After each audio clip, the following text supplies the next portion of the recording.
वर्णिवेशरमणीय दर्शनं मन्दहासरुचिराननाम्बुजं पूजितं सुरनरोत्तमैर्मुदा धर्मनन्दनमहं विचिन्तये। असतो मा षड्गमय तमसो मा ज्योतिर्गमय मृत्युर्मा अमृतं गमयः। ओम शांति शांति शांति। આજની જ્ઞાન સભાની અંદર પધારનારા બધા જ ભગવદ્ ભક્તોની વેદાંતાચાર્ય પુરાણ ઇતિહાસાચાર્ય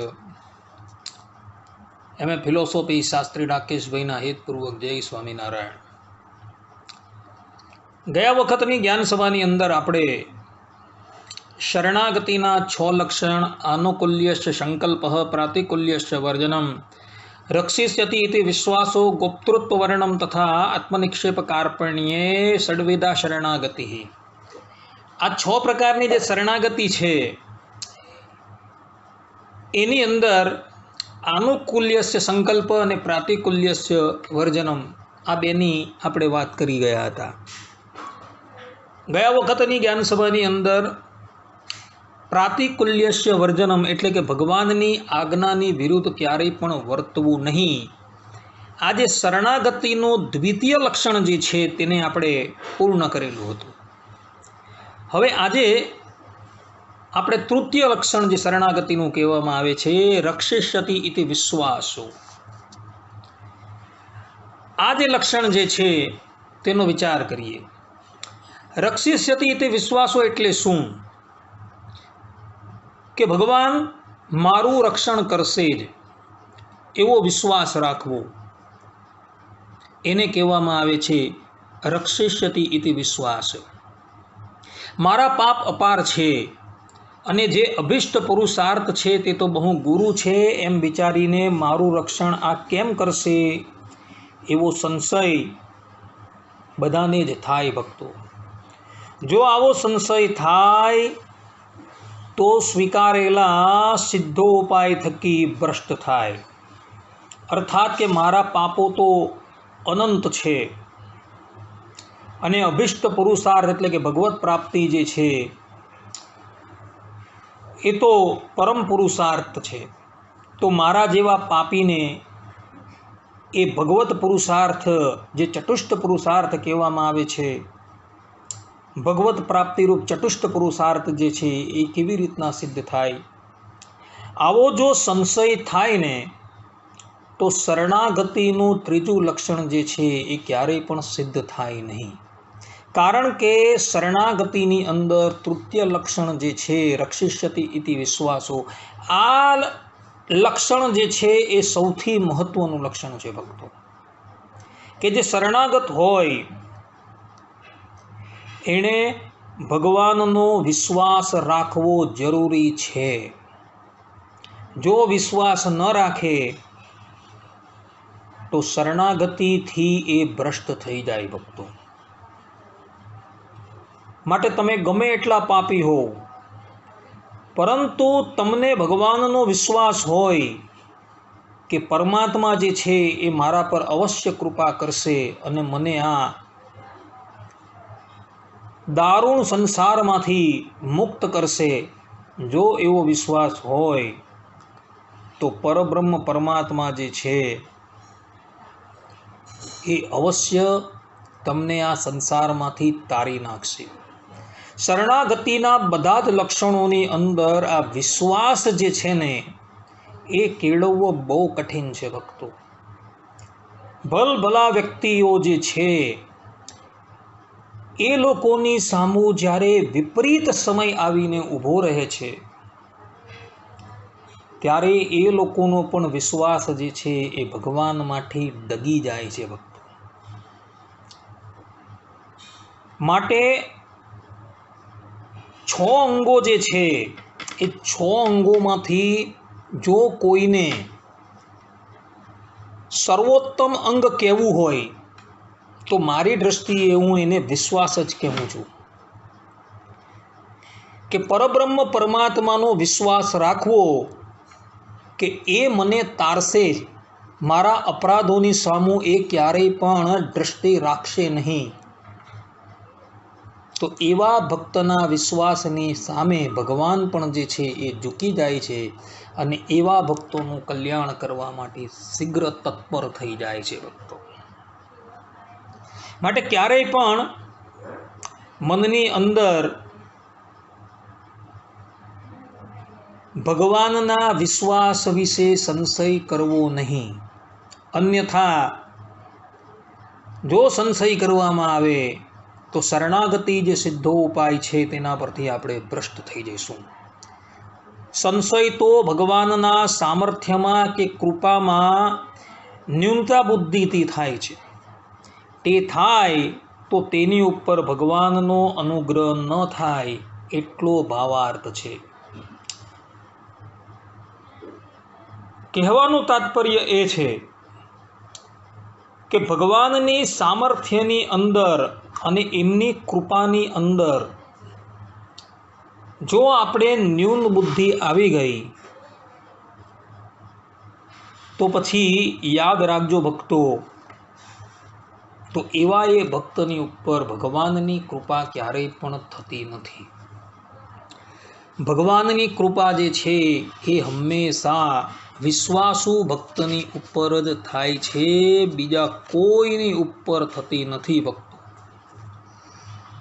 મધ્યના 18મા વચનામૃતની અંદર ભગવાન સ્વામિનારાયણ કહે છે કે જેને પરમેશ્વરની ભક્તિ નહીં અને ભગવાન સર્વના સ્વામી છે, ભક્તવત્સલ છે, પતિત પાવન છે, અધમ ઉદ્ધારણ છે, એવો પણ ભગવાનની કોરનો જેના હૈયામાં વિશ્વાસ નથી, તો એવા એ ભક્તોનું કલ્યાણ થવાની અંદર બહુ સંશય રહી જાય છે. એટલે માટે પ્રપત્તિના અંગની અંદર અર્થાત કે શરણાગતિના 6 અંગની અંદર મહાવિશ્વાસ કેળવવો અત્યંત જરૂરી છે ભક્તો. આવો મહાવિશ્વાસ જે છે એ સુરતના હરિભક્ત એક હતા એને હતો. સુરતના એક હરિભગત છે જેનું આખ્યાન ભક્ત ચિંતામણીની અંદર આવે છે. આ ભક્ત જે હતા ને એ ભક્તોનું કાર્ય શું કે 2 ભક્તોને લડાવે, અર્થાત કે 2 જણાને લડાવે, ચાહે એ પ્રાકૃત હોય કે ચાહે ભગવાનના ભક્તો હોય, એ બંનેઓને લડાવે અને પછી એ બંનેઓનું સમાધાન કરાવે અને સમાધાન કરાવીને પછી એ લોકો પાસેથી પૈસા પડાવે. આ પ્રમાણેનું એનું કાર્ય હતું. હવે એને લઈને એ સુરતની પ્રજાની અંદર બહુ અપયશકારી થયા હતા. બધા એને કહેતા હતા કે તું સ્વામિનારાયણનો ભક્ત છે, આવું કાર્ય કરે છે, તારે તો કોટી કલ્પ વર્ષ લગીન નરકની અંદર સબળવું પડશે. ત્યારે એ ભક્ત કહેતા હતા કે મારા સ્વામીએ મને કહ્યું છે કે અંતકાળે હું મારા જે આશ્રિત છે એને લેવા માટે આવીશ. તો એ ભગવાન જે છે એ મને અવશ્ય લેવા માટે આવશે એવો એ વિશ્વાસ ધરાવતા હતા. એ ભક્તનું નામ હતું ભગા ભગત. પહેલેથી લઈને અંત લગીન એનું આ જ કાર્ય. 2 જણાને લડાવે અને પછી એનું સમાધાન કરાવે અને એના દ્વારા જે આજીવિકા પ્રાપ્ત થાય એનાથી પોતાનો નિર્વાહ ચલાવે. પેલા લોકો બધા જ કંટાળી ગયા હતા ને બધા કહે કે ભગા તારે તો કેટલાય વર્ષો સુધી નરકની યાતના ભોગવવી પડશે. ને ભગા ભગત જે હતા એને આ જ પ્રમાણે ઉત્તર આપતા હતા કે મારા સ્વામીએ મને કહ્યું છે કે હું અંતકાળે મારા આશ્રિતને લેવા માટે આવીશ ને એ જે છે એ જીવાત્માની કરણી જોતા નથી ક્યારેય. આટલો વિશ્વાસ ભક્ત ચિંતામણીની અંદર પણ આ ભગા ભગતનું આખ્યાન જે છે એ નિષ્કુળાનંદ સ્વામીએ લખેલું છે. ઘણા વર્ષો થઈ ગયા. હવે આ ભગા ભગતનો અંતકાળ નજીક આવ્યો ત્યારે કહેવાય છે કે સુરતના દરેક હરિભક્તો જોતા હતા કે ભગવાન સ્વામિનારાયણ હાથી, ઘોડા અને સંતોને લઈને આ ભગા ભગતને લેવા માટે આવેલા હતા. કેટલાક કુસંગીઓ હતા ને એ ભગા ભગતને કહેતા હતા કે તારા ભગવાન જ્યારે મને લેવા માટે એટલે કે તને લેવા માટે જ્યારે આવે ને ત્યારે અમને કહેજે, તો અમે એ ભગવાનનું જે વિમાન જે છે એને પકડી લેશું અને અમે પણ ચડી જશું એની અંદર. ત્યારે ભગા ભગત કહે કે ભલે તમારી જેવી ઈચ્છા. હવે આ તરફ ભગવાન સ્વામિનારાયણ હાથી, ઘોડા ઇત્યાદિ બધી વસ્તુ લઈને આ ભગા ભગતને તેડવા માટે આવ્યા અને સુરતના કેટલાય ભગવદ ભક્તોને તથા જે પ્રાકૃત જીવાત્માઓ હતા એ લોકોને પણ ભગવાન સ્વામિનારાયણના દર્શન થયા. ભગા ભગતે પોતાનો દેહ ત્યાગ કર્યો અને પોતે વિમાનની અંદર બેસી ગયા અને બેઠા ત્યારે બધાને કીધું તમારે આવવું છે કોઈએ? અમે ભગવાનના ધામની અંદર જઈએ છીએ.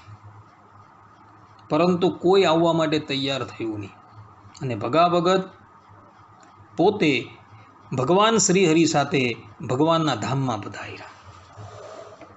કહેવાનું તાત્પર્ય અહીં એવું છે કે ભગા ભગત જે હતા એની કરણી જે છે એ બહુ સામાન્ય હતી. શાસ્ત્રની વિરુદ્ધ જે છે એ કાર્ય કરતા હતા. લોકોને પરસ્પર લડાવીને પછી એનું સમાધાન કરાવી એ લોકો તરફથી જે પણ કંઈક દ્રવ્ય પ્રાપ્ત થાય તેના દ્વારા પોતાની આજીવિકા વૃત્તિ ચલાવતા હતા. શાસ્ત્રોની અંદર આવી જીવિકા વૃત્તિ ચલાવનારાને બહુ જ સામાન્ય તરીકે કહ્યું છે. પરંતુ ભગા ભગતને વિશ્વાસ હતો કે મારા ઈષ્ટદેવ પોતે કહી ચૂકેલા છે કે મારા જનને અંતકાળે જરૂર મારે આવવું. આવું જે કહ્યું છે એનો એ ભગા ભક્તને અતિશય વિશ્વાસ હતો અને એ વિશ્વાસને લઈને ભગવાન સ્વામિનારાયણ જે છે એ ભગા ભગતને લેવા માટે આવ્યા. ભગવાન સ્વામિનારાયણે ભગા ભગતની કરણીની ઉપર ધ્યાન ન આપ્યું, પરંતુ ભગા ભગત જે હતા તેના વિશ્વાસની ઉપર એમણે ધ્યાન આપ્યું કે આને મારી કોરનો વિશ્વાસ છે અને એ વિશ્વાસને લઈને ભગા ભગત જે છે એ આ દારૂણ સંસારનું ઉલ્લંઘન કરીને ભગવત ધામની અંદર ગયા. દરેક સત્સંગીઓએ આ ભગા ભગતનું જે છે એ ચરિત્ર જે છે એ આત્મસાત કરવા જેવું છે. ભલે એની કરણી જે છે એ વિપરીત હતી, પરંતુ એને ભગવાનની કોરનો વિશ્વાસ હતો અને વિશ્વાસને લઈને એ સંસારથી તરી ગયા હતા. માટે હંમેશા એ ભગવાનનો વિશ્વાસ રાખજો ભક્તો. ભગવાનનો વિશ્વાસ છે ને તો મનુષ્ય જે છે એ અવશ્ય તરી જશે. આ સિદ્ધાંત વાત છે ભક્તો. આવું જ એક ચરિત્ર જે છે એ આપણા સંપ્રદાયની અંદર નાજા જોગિયાજીનું જોવા મળે છે. નાજા જોગિયા જે છે એ પોતાના ગામનો ત્યાગ કરીને ભોંયરા ગામની અંદર આવેલા વાજસુ ખાચરના દરબારની અંદર સેવાનું કાર્ય કરતા હતા અને ઘણી વખત વાજસુ ખાચરને ભગવાન સ્વામિનારાયણના પ્રતાપની એ વાત કરતા હતા. હવે આ વાજસુ ખાચર જે છે ને એ અતિશય ક્રૂર પ્રકૃતિનો વ્યક્તિ હતો. એના રાજ્યની અંદર એણે એવો દંડ જાહેર કરેલો હતો કે કોઈ પણ વ્યક્તિ ચોરી કરતા પકડાઈને એની ગુટીઓ જે છે એ ભાંગી નાખવી. આવો એણે દંડ જાહેર કરેલો હતો. હવે આ નાજા જોગિયા જે છે ને એને દર વખતે ભગવાન સ્વામિનારાયણના ઐશ્વર્ય પ્રતાપની વાત કરતા હતા. એટલે આ વાદસુ ખાચર એક તો ક્રૂર પ્રકૃતિનો તામસ હતો. એટલે એણે નાજા જોગિયાને કહ્યું કે તારા ભગવાન સ્વામિનારાયણ એ વાસ્તવની અંદર જો ભગવાન હોય ને તો જે પ્રમાણે નરસિંહ મહેતાના કાર્ય કરવા માટે, દ્રૌપદીના કાર્ય કરવા માટે ભગવાન પધારેલા હતા, તે જ પ્રમાણે કાલે સવારે અહીં ભોયરા ગામની અંદર એ ઉપસ્થિત થવા જોઈએ. તું એમ કહે છે કે સ્વામિનારાયણ ભગવાન છે ને ભગવાન તો સર્વજ્ઞ છે, સર્વવિત છે, બધું જ જાણે છે અને સર્વવ્યાપક છે. તો એ કાલે જે છે અહીં આ ભોયરા ગામની અંદર હાજર થવા જોઈએ. જો કાલે સવારે તારા ભગવાન જો અહીં ભોયરા ગામની અંદર ન આવ્યા ને તો તારી બંને ઘૂંટી જે છે એ હું ભંગાવી નાખા. આટલું કહ્યું અને પોતાના સેવકોને આજ્ઞા કરી કે તમે બધા આ નાજા જોગિયાની ઉપર નજર રાખજો. હવે આ તરફ નાજા જોગિયા જે છે એને તો એટલો વિશ્વાસ હતો કે મારા ઈષ્ટદેવ જે છે એ પરમ કૃપાળુ છે, એ અવશ્ય મારી રક્ષા કરવા માટે આવશે જ. એટલો એને વિશ્વાસ હતો. એણે ભગવાનને વિનંતી કરી કે પ્રભુ આપ ભક્ત વત્સલ છો, શરણાગત વત્સલ છો, માટે તમારું શરણાગત વત્સલ, ભક્ત વત્સલનું જે બિરુદ જે છે એ અત્યારે ચરિતાર્થ કરો પ્રભુ. હવે આ સમય દરમિયાન ભગવાન સ્વામિનારાયણ જે છે ને એ આ ભોયરા ગામથી બહુ દૂર જે છે એ ત્યાં હતા. ઈરાએ વિસનગર હતા. વિસનગર અને આ ભોયરા ગામ વચ્ચે ઘણું અંતર છે. એ જમાનાની અંદર ઘોડા પર બેસીને પણ કોઈક વ્યક્તિ ભોયરા ગામ આવવા માટે નીકળે તો લગભગ 2 કે 3 દિવસે ત્યાં પહોંચે. આ બાજુ ભગવાન સ્વામિનારાયણ એ સર્વ અંતર્યામી છે. એમણે નાજા ભક્તની પોકાર જે છે એ સાંભળી લીધી. નાજા ભક્ત જે હતા એ નિશ્ચિંત થઈ ગયા હતા. એ જાણતા હતા, એમને વિશ્વાસ હતો કે મારા ઈષ્ટદેવ જે છે એ અવશ્ય મારી રક્ષા કરવા માટે આવશે. એ તો એકાંતમાં બેસીને શાંતિથી ભગવાનનું ભજન કરવા લાગ્યા. અને આ બાજુ ભગવાન સ્વામિનારાયણ જે છે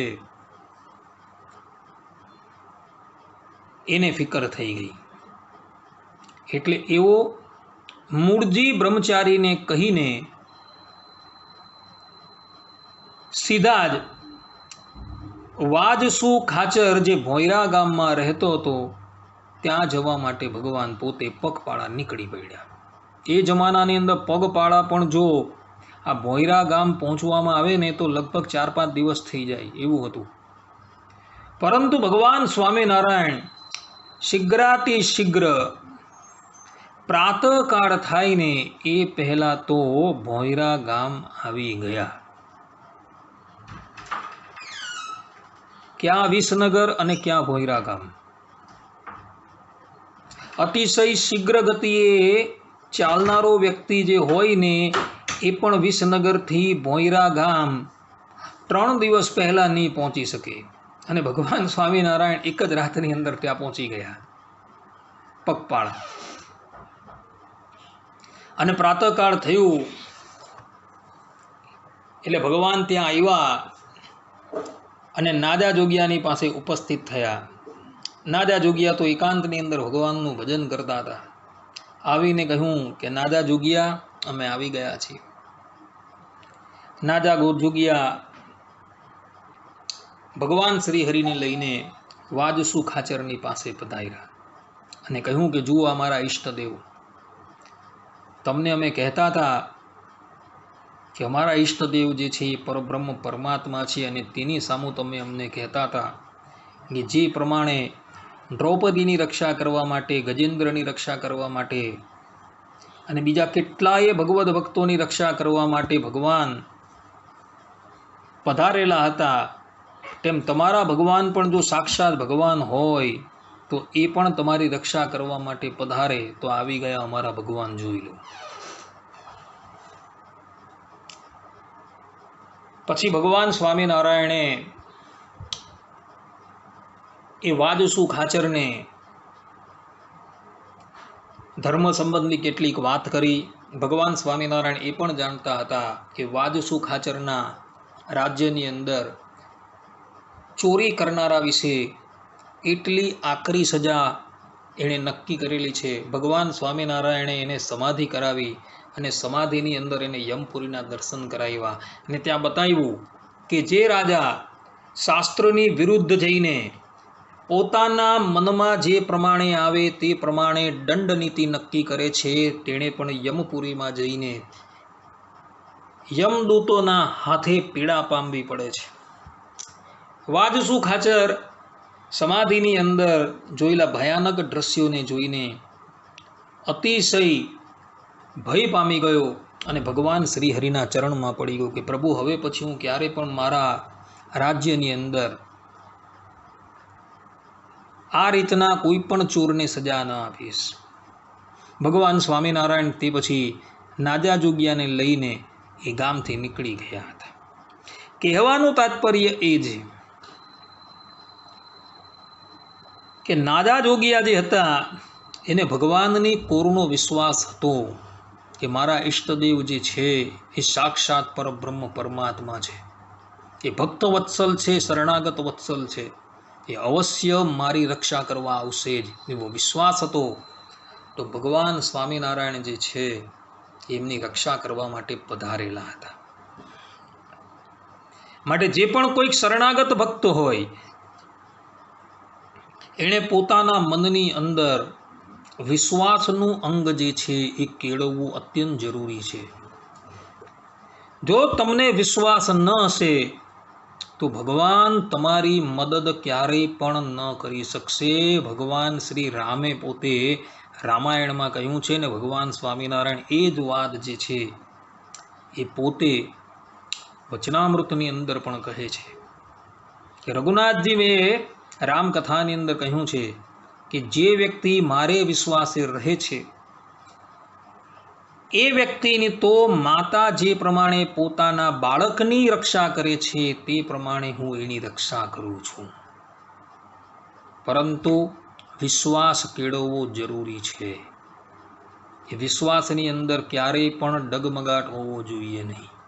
અમુક ફેરી ભગવાન જે છે એ ભક્તોની પોકાર સાંભળીને આવવામાં મોડું કરતા હોય છે, તેની અંદર પણ ભગવાન જે છે એવું વિચારતા હોય છે કે મારા આ ભક્તને જે છે એ મારી અંદર કેટલો વિશ્વાસ છે. એ ભગવાન પોતે જોતા હોય છે અને એને લઈને એની પરીક્ષા કરવા માટે ભગવાન કોઈ ફેરી મોડું કરતા હોય છે. માટે હંમેશા ભગવાનની કોરનો વિશ્વાસ રાખો. પરિપક્વ ભક્ત હોય તો ભગવાન સાક્ષાત એ ભક્તની મદદ કરવા માટે ત્યાં પધારે છે. અને કદાચ અપરિપક્વ ભક્ત હોય પરંતુ એને વિશ્વાસ હોય તો ભગવાન જે છે એ કોઈના હૃદયની અંદર પ્રેરણા કરીને એ ભક્તની સહાયતા કરવા માટે ઉપસ્થિત થઈ જાય છે. માટે શરણાગતની અંદર આ વિશ્વાસનું અંગ હોવું અત્યંત જરૂરી છે. જો આ વિશ્વાસનું અંગ ન હોય તો આ સિદ્ધ ઉપાય રૂપ જે શરણાગતિ જે છે એ વિચ્છેદ પામી જશે. માટે ભગવદ ભક્તો હંમેશા વિશ્વાસને તમે કેળવજો, એ સિદ્ધાંત વાત છે. ભક્તો, આટલું કહીને આજનું આ પ્રવચન જે છે અહીં વિરામ આપીએ છીએ. હવે પછીના પ્રવચનની અંદર પણ આપણે બધા શરણાગતિના તૃતીય લક્ષણ એવા વિશ્વાસની વાત કરશું. ત્યાં લગી બધા જ ભક્તોને હેતપૂર્વક જય સ્વામિનારાયણ. સર્વે સંતુ નિરામય, સર્વે સુખીનો ભવંતુ, સર્વે ભદ્રાણી પશ્યંતુ, મા કશ્ચિત દુઃખ ભાગ ભવેત. અસ્તુ. જય સ્વામિનારાયણ.